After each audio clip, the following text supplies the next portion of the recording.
Hello and welcome to Australia's Heartland with Tony Abott. I'm Daniel Wild from the Institute of Public Affairs. Australia's Heartland with Tony Abott is your voice. Each week, Tony and I discuss mainstream Australian values, the future of the Australian way of life, family, community, and Australian culture. More importantly, we want to hear from you. That is why we have the Tell Tony Abott segment at the end of each show, where you can ask Tony your questions on whatever topic you want. Phone in to the Australian Heartland hotline on 03 9946 4307 to leave your question. You can also go to the website australia.ipa.org.au, where you can join the Australian Heartland community and sign up to receive this podcast sent to you each week, along with special analysis from the Institute of Public Affairs. Thank you for supporting the Australian way of life. And now to this week's episode. Hello, Tony, and g'day to all of our listeners. It's wonderful to be back for another episode of Australia's Heartland with Tony Abott. There's so much to discuss. And finally, we are at the beginning of the end of the lockdowns. The debate about lockdowns and zero COVID elimination is finally shifting, and there is a lot of good news to talk about. Tony, it's lovely to be with you again. Yes, Daniel, it's good to be with you too. I'm out of hotel quarantine, and as you say, there is a light at the end of the tunnel, finally. It's been a long, dark tunnel, but we do have light at the end with the Prime Minister's determination to ensure that the National Cabinet Plan really is implemented, and the states really do move right away from lockdowns once we get to 70% double vaccination, and once we get to 80% double vaccinations, there are no more border closures. So look, I feel encouraged. You can argue the toss about how necessary lockdowns ever were. Certainly after the initial lockdown, I think you could make a case for saying they've been overused.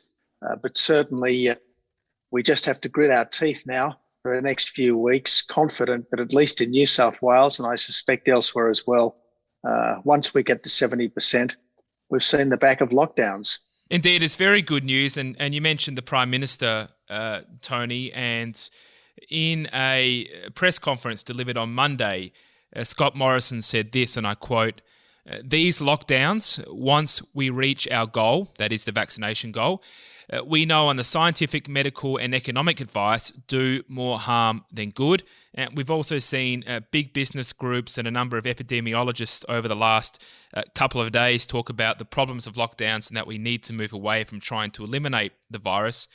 Tony, I just want to get your reflections on why you think it may have taken so long for these groups and individuals to reach that conclusion. Early on, there's absolutely no doubt, Daniel, there was a great deal of public anxiety about this virus. Excuse me. I think when people saw on their TV screens the problems with the Italian hospital system back in March of last year, there was a wave of fear and anxiety verging on panic. So I can very much understand that people wanted to be kept safe, and they thought lockdowns were the best way of keeping them safe. I think it's been more and more clear as time has gone by that once the vulnerable have been protected, the risks to the rest of the community are relatively modest. And certainly once we've got vaccination levels up to 70% or thereabouts, the risks to the rest of the community are really quite low. It's pretty clear that the AstraZeneca and the Pfizer jabs reduce rates of hospitalisation by about 90%, and they perhaps reduce the risk of death even more. So we can be very, very confident that our community is as safe as it can be. The public mood and sentiment has changed towards lockdowns, in part driven by a recognition of all the costs that they are imposing upon us. And amongst those costs that have been the most substantial have been on small business. Yeah. And some research that we undertook recently at the Institute of Public Affairs estimated that about 540,000 jobs in small and medium enterprise had been destroyed in just 21 days from the end of June into early July, while big businesses added over 13,000 jobs, which I think is a very concerning development, given the important role that small businesses have to the Australian way of life. Tony, what does this decline to small business say about the future of Australia? Look, I'm always optimistic about Australia, Daniel. Apart from anything else, there's no point being pessimistic because that just makes a bad situation worse. Keep calm and carry on. There's always got to be our motto, and if you can carry on with a smile, better still. But obviously, it's incredibly sad, tragic even, when you think that those tens of thousands of small businesses that'll never reopen, those hundreds of thousands of small businesses that have been closed down by government fiat, they represent hundreds of thousands of people's hopes and dreams, often their life savings. They've often put their homes on the line to get those businesses up and running.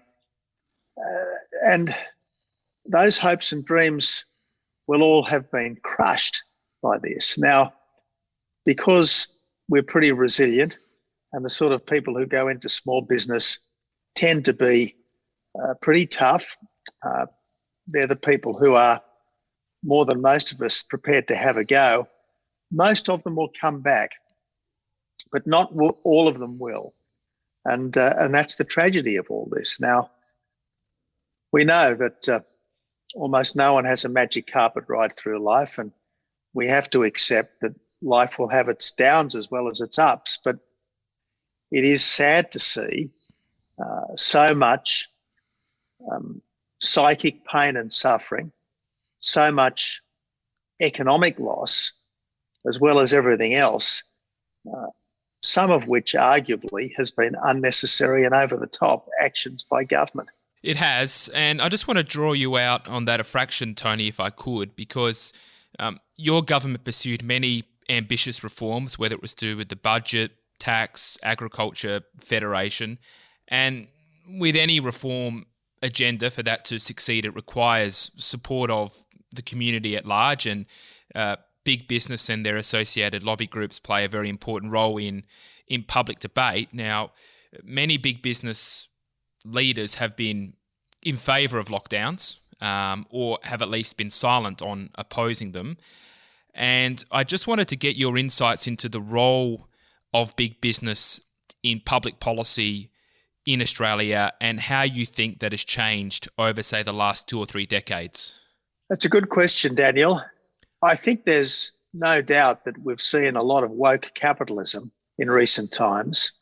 There are all sorts of possible explanations for this, but I suspect a part of it, at least, is the fact that the union-dominated super funds have such a significant influence over boardrooms these days, given that they form quite a large part of the shareholder base of most public companies in Australia. And when you've got, shareholders who are constantly wanting to know what you're doing for climate change, constantly wanting to know what you're doing for diversity and so on, that has an impact on the board, and it has an impact on the management. Now, let me be the first to say that it is important that we are responsible stewards of the planet. It is important that we try to be fair to everyone and give everyone a fair go. Absolutely, we've got to try to do those things. But whether television companies should be focused on reducing their emissions, whether energy companies should be focused on reducing their emissions at least as much as they are delivering affordable and reliable power, well, I think these very much are open questions. They are open questions, and you've, I think, identified a very, very significant issue, which is what I would refer to as the oligopolisation of the Australian economy and society, if you like, which is it seems that there's a smaller number of bigger players in civil society, in business and in government that are influencing the direction of debate. And we've had a hollowing out of the middle of our society, of of civil society, of our churches, of our sporting communities, of, as I mentioned, small business. How do we turn that around? What can we do from a policy perspective, from a broader structural perspective, to ensure that Middle Australia continues to have a voice over the future of our country? Daniel, a tough question, no easy answers. Try to ensure that the forgotten people, as Sir Robert Menzies called them, or the quiet Australians, as Scott Morrison has called them, have their voice and are not forgotten. It's a constant work in progress. And this is why it's so important that the Liberal Party, which from its very inception has tried to represent those people, does not get sidetracked by the demands of the boardroom now, or indeed by the demands of the ACTU. I mean, in the Forgotten People broadcast, Menzies was absolutely clear that the unions were there to represent organised labour. Big business, the money power, could always make itself felt. But the artisan, the small business person, the shopkeeper, the families of Middle Australia, these are the people who the Liberal Party has historically represented. And we are always at our best and our strongest when we are close to them, and we try as faithfully as we can to respond to their concerns. Now, we can't always just do what everyone wants, obviously, but we've got to respond faithfully and fearlessly to their concerns and do the right thing by them. Tony, as I mentioned, your government undertook many ambitious reform agendas and quite often were met with opposition in various sections of our society. And I believe it was in that context that you made this astute observation that I remember very clearly. You said that Conservatives are often in government but not in power. And I believe what you meant by that was simply winning government doesn't necessarily guarantee that you're going to be able to enact or implement even those policies and ideals that you took to an election. Are you able to share with us what you meant by that and whether you think that is still the case in Australia? I think it is an issue. It's a big issue. I think it's absolutely true that being in power means being able to make change. But you can have a significant majority in the House of Representatives, but not be able to get your legislation through a Senate that's dominated by populist crossbenchers. And then, of course, there's the general difficulty of trying to ensure that all the other arms of government, the vast governmental apparatus, is operating in accordance with the will and preferences of the elected and the accountable government. And that's often far from clear. I can remember, just to take one example from my time, the so-called Safe Schools program.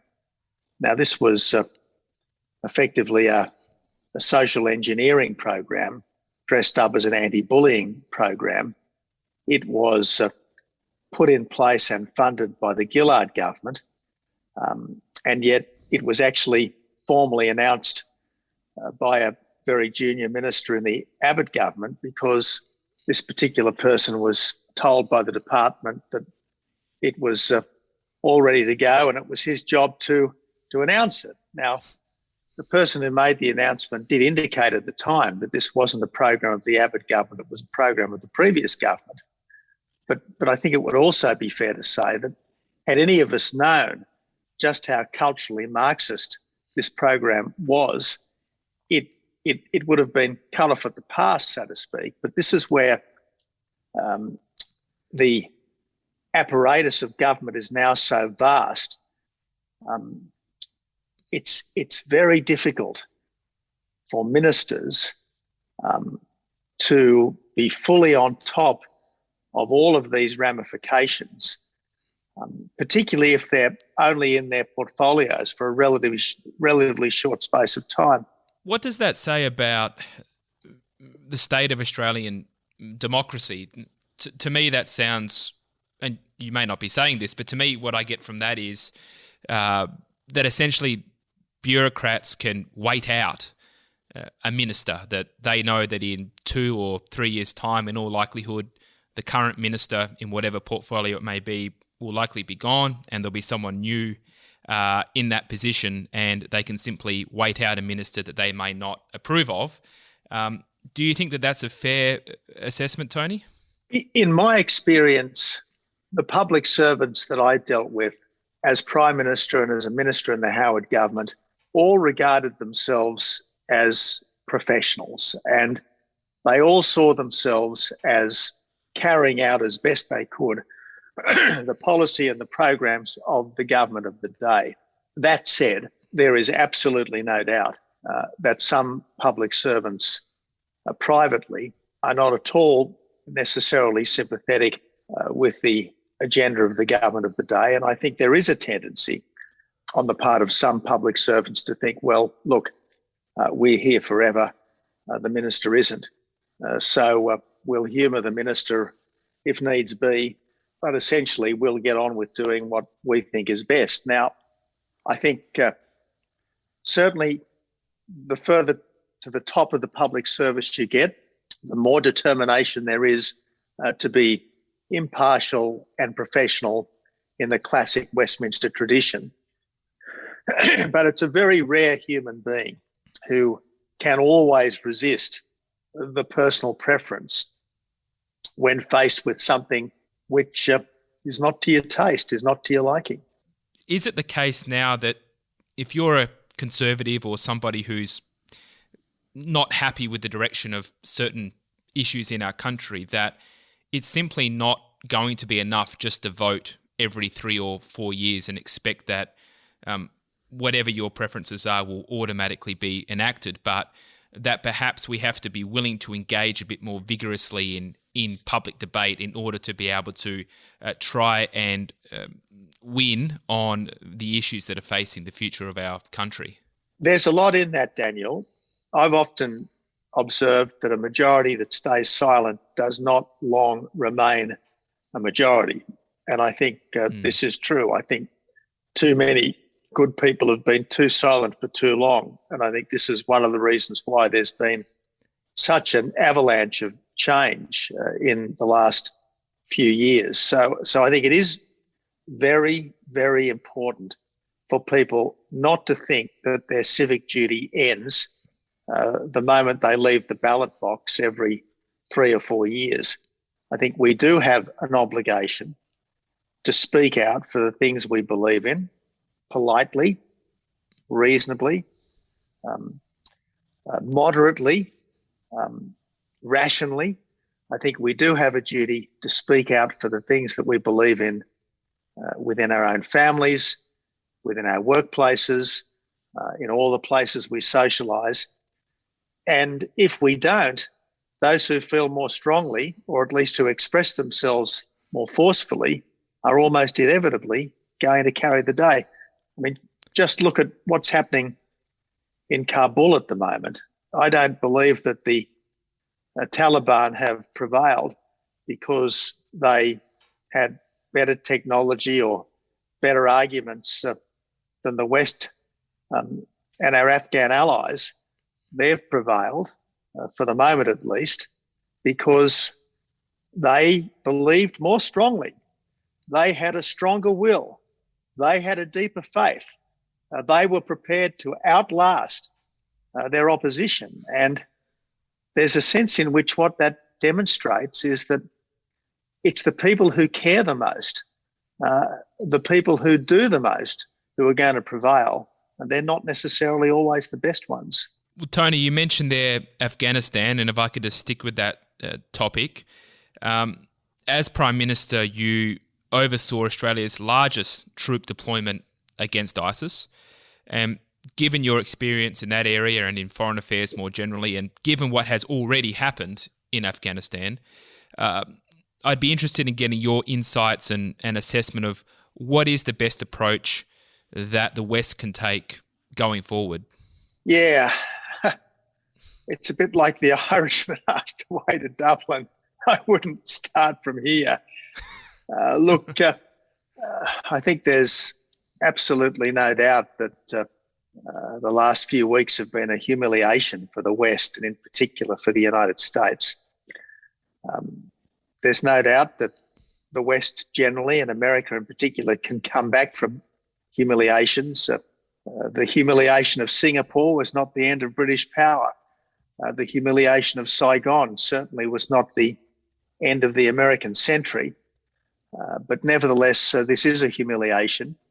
And the challenge for all of us who believe in liberal pluralist democracy is to ensure that we recover from this, that it doesn't become one of those humiliations that breeds a generation of defeatism.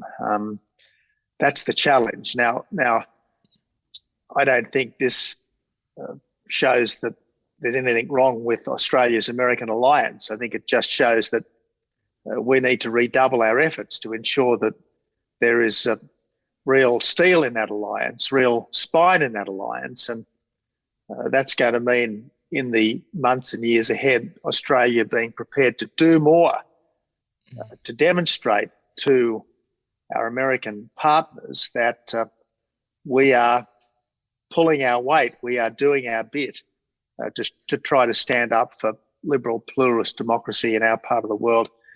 I took the view with ISIS in Iraq, Daniel, that we would do a very great deal to try to protect the people of Iraq from the Islamist threat. And we would do a very great deal to try to ensure that that was the best country that it could be. But in the end, our role was not to make Iraq a mirror image of Australia. It was to try to ensure that Iraq did not become a place that committed genocide against its own people or permitted terrorism against ours. That was really the height of my ambition for the Iraqi government, at least in the short and medium term. And we as Australians could never do more for the Iraqi people than they were prepared to do for themselves. And so they were the two principles, if you like, that guided the Australian government's response to the Islamist threat in Iraq during my time.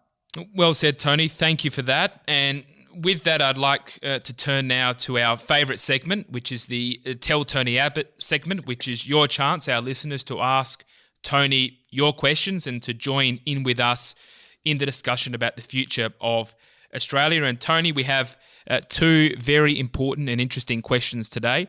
On the topic of wokeness, I'm going to start with Patrick. Hi, this is Patrick from Ringwood. My question for Tony, it seems all of Australia's big businesses and institutions are becoming woke. My question is, what can we do about it? As I think I alluded to earlier, I think part of the problem is the role of the union-dominated super funds. Now, I'm not saying that that's an issue that can easily be addressed.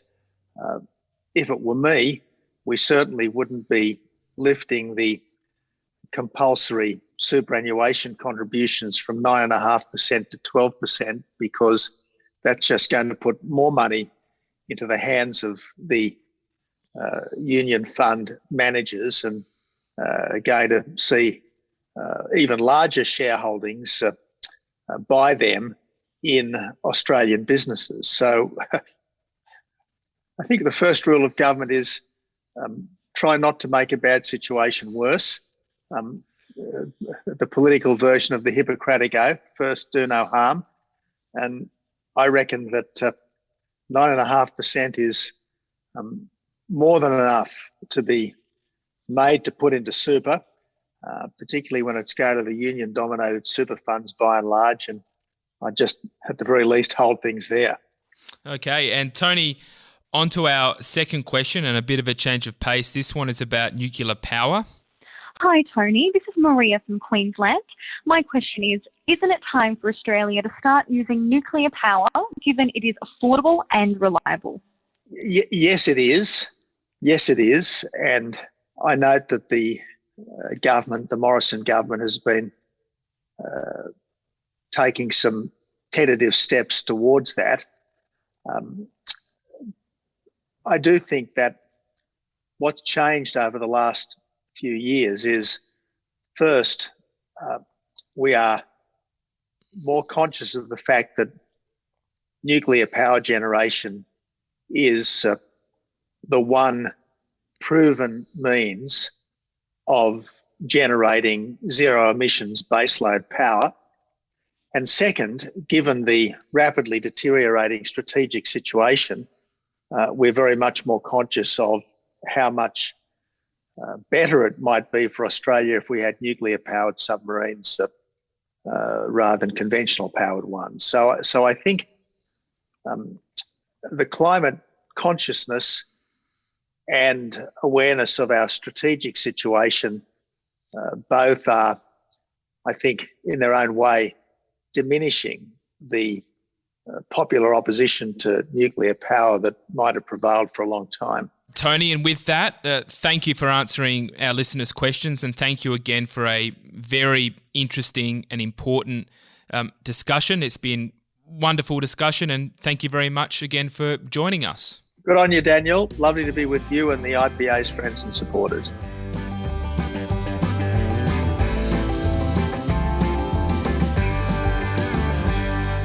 Thank you for listening to Australia's Heartland with Tony Abbott, and thank you for your support of the Australian way of life. This has been a production of the Institute of Public Affairs.